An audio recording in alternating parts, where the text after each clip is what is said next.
Banyak presiden-presiden kita juga nggak semuanya sempurna. Emang Megawati sempurna? Enggak. SBY sempurna? Enggak. Soekarno sempurna? Enggak juga. Soeharto apalagi? Nggak ada yang sempurna. Ya, yang sempurna itu Nabi Rasulullah ya, nggak sempurna. Adalah sikap kritis, sikap protes tentu tidak akan membuat bangsa ini akan hancur. Yang membuat bangsa ini hancur lebur adalah ketika para DPR itu tidak kritis.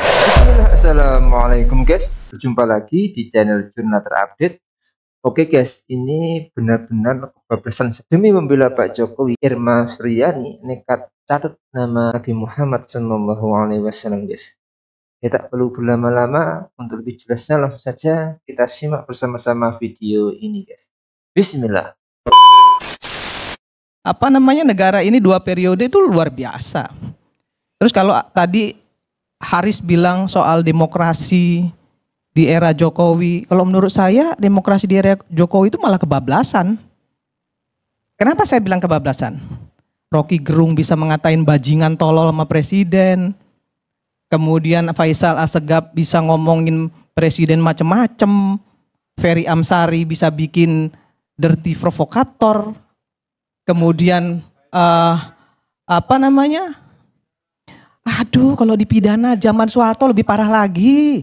Zaman SBY teman saya Ferry Juliantono juga di penjara. Jadi nggak usah terlalu cengeng juga lah jadi aktivis. Ya, saya ini pernah juga loh ya. Saya pernah dipecat bahkan dari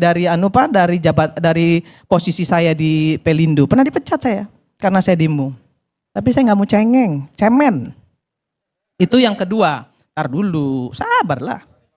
Ya, sabar. Lu ngomong aja gua perhatiin, gua diem, ya kan? Gua dalemin gitu, Fer. Nah, saya agak-agak risih sebenarnya ya. Kalau bicara soal Jokowi itu seolah-olah Jokowi itu virus yang harus dihabisin gitu. Iya. Saya heran gitu ya. Harus diingat juga bahwa Prabowo menang tuh karena dia belajar dari Jokowi. Prabowo menang tuh karena didukung Jokowi. Kalau nggak didukung Jokowi nggak menang. Itu diakui sendiri oleh Pak Prabowo. Tapi bukan berarti kemudian Pak Prabowo itu jadi bonekanya Pak Jokowi. Jangan dihina lah Pak Prabowo. Dan jangan menghina juga presiden yang sudah banyak memberikan legacy kepada bangsa ini, kepada Indonesia ini. Dan itu diakui oleh masyarakat. Sampai hari ini tuh rumah Jokowi itu rame terus. Ya, dan itu nggak bisa dinafikan. Soal ada banyak kesalahan mungkin dari pembantunya, dari beliau sendiri. Nggak ada presiden yang semuanya benar.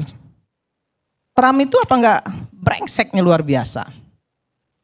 Ya, sangat rasis terhadap Muslim. Banyak presiden-presiden kita juga nggak semuanya sempurna. Emang Megawati sempurna? Enggak. SBY sempurna? Enggak. Soekarno sempurna? Enggak juga. Soeharto apalagi? Gak ada yang sempurna. Ya. Yang sempurna itu Nabi Rasulullah ya, enggak sempurna. Itu manusia pilihan loh. Karena apa? Karena dia manusia. Nah, kesempurnaan itu hanya milik Allah. Nah, jadi kita sebagai bangsa ini, saya nggak pernah mau berpihak kepada siapapun, saya berpihak kepada Indonesia. Saya nggak mau Indonesia ini gaduh. Ya. Kita harus mendukung program pemerintah yang bermaslahat untuk rakyat. Kalau memang nggak bermaslahat ya kita kritisi, nggak ada masalah. Kritisi. Nah tadi dikatakan bahwa Pak Prabowo sudah memotong anggaran dan itu luar biasa menurut Faisal Assegaf. Pak Faisal, paham nggak kalau di 2019-2024 Pak Jokowi juga memotong anggaran banyak sekali. Bahkan anggaran DPR itu hampir 20-30% dipotong. Dipotong Pak. Harusnya kita misalnya ada jatah nih ya. Saya terbuka aja. 2 kali kunjungan kerja, kita hanya 1 kali kunjungan kerja. Dibintangin. Sampai pada marah-marah tuh anggota DPR karena banyak sekali program DPR yang nggak bisa berjalan. Dipotong. Ya. Bu Sri Mulyani itu udah, kalau datang ke DPR itu udah males saja dia. Kenapa? Karena selalu diprotes. Dipotong 30%. Dibintangin. Banyak sekali, bukan satu dua. Ya, perjalanan dinas ASN juga dipotong sama Pak Jokowi. Kemudian anggaran DPRD dipotong sama Pak Jokowi jadi PP 33. Yang tadinya kalau keluar kota bisa dapat 10 juta, dia hanya dapat 2 juta. Itu di era Jokowi juga. Jadi jangan cuma hal-hal yang negatif, hal-hal yang positif juga banyak. Soal pagar laut, saya setuju dibongkar. Tapi kan pagar laut itu sudah ada dari sebelum 2014. Sudah ada sebelum 2014. Ada perdanya dari Tangerang, dari Bupati Tangerang. Iya. Nah, kenapa tidak ribut? Nah, ini saya ingin sampaikan juga, yang harus diributin tuh Pemdanya. Karena otonomi daerah itu menyatakan bahwa Pemdanya yang harus bertanggung jawab. Enggak semuanya harus pemerintah pusat. Pemdanya yang ngaco.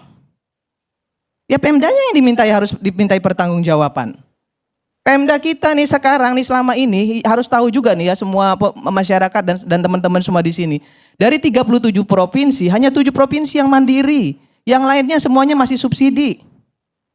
Hanya bisa menghabiskan APBD, mandatory spending. Kalau saya bilang, gubernur nggak usah dipilih langsung, nggak usah. Nggak punya daerah, nggak punya wilayah, nggak punya masyarakat. Untuk apa? Kerjanya hanya mengkoordinasikan pusat dengan bupati dan wali kota. Habis-habisin biaya. Stop aja. Nah, kemudian kalau kita mau bicara soal hukum, bicara soal keadilan, bicara soal bagaimana parlemen itu bisa menjadi parlemen yang betul-betul menjadi harapan masyarakat. Rekrutmen. Ya, rekrutmen partai politik kan juga harus benar. Nanti Pak Bang Ferry itu tadi saya baru ngobrol sama beliau. Fer, ini bukan soal yang nggak boleh diselesaikan, harus diselesaikan. Iya, ini nggak di Komisi 2 sayangnya. Nah, tapi ini harus diselesaikan gitu ya. Karena apa? Karena isi parlemen itu tergantung dari rekrutmen partai politik. Undang-undang siapa yang bikin? Pemerintah dan parlemen. Kalau parlemen isinya orang-orang yang tidak berkualitas, ya undang-undangnya juga nggak akan berkualitas. Itu saya kritisi. Saya kritisi, partai politik saya kritisi. Kenapa? Karena rekrutmennya gagal.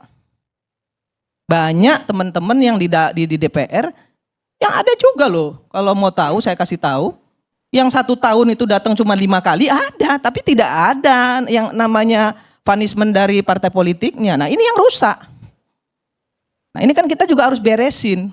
Kita berharap kepada 580 anggota dewan kita untuk kritis kepada pemerintah. Maka udah Ferry, Bang Faisal, Bang Azhar, kemudian termasuk Adi Pray, ya tentu akan memberikan sikap-sikap kritis kepada pemerintah. Dan pesan kita adalah sikap kritis, sikap protes tentu tidak akan membuat bangsa ini akan hancur lebur. Yang membuat bangsa ini hancur lebur adalah ketika para DPR itu tidak kritis, kemudian partai-partai kemudian tidak punya sikap, dan yang paling penting adalah para koruptor dan para cukong-cukong itu merajalela menggarong kekayaan yang ada di negara kita. Saya kira di situ Bang Karni benar-benar harus kita laksanakan hingga di masa yang akan datang, bagaimana Prabowo dan Gibran ini mampu menyelesaikan tuntas dan bagaimana keinginan politik mereka. Oke guys, jadi itu tadi yang disampaikan oleh politisi Irma Suryani dan juga pengamat politik Adi Prayitno. Tentu sangat menarik. Mungkin perlu yang saya catat dari video ini tadi, teruntuk Bu Irma. Jadi hati-hati kalau berbicara. Tolong kalau Bu Irma mau membandingkan tentang pemimpinan, dan sekali-kali tidak membandingkan dengan Nabi Muhammad SAW. Karena Nabi itu segala sesuatunya dari Allah, bukan dari kepentingan politik. Jadi heran, Irma ini membela Pak Jokowi sampai segitunya. Sebagai orang Muslim tentu tersinggung jika Nabi Muhammad SAW itu disamakan dengan pemimpin Indonesia, karena Rasulullah adalah imam sholat para nabi dan juga suri teladan yang terbaik di dunia.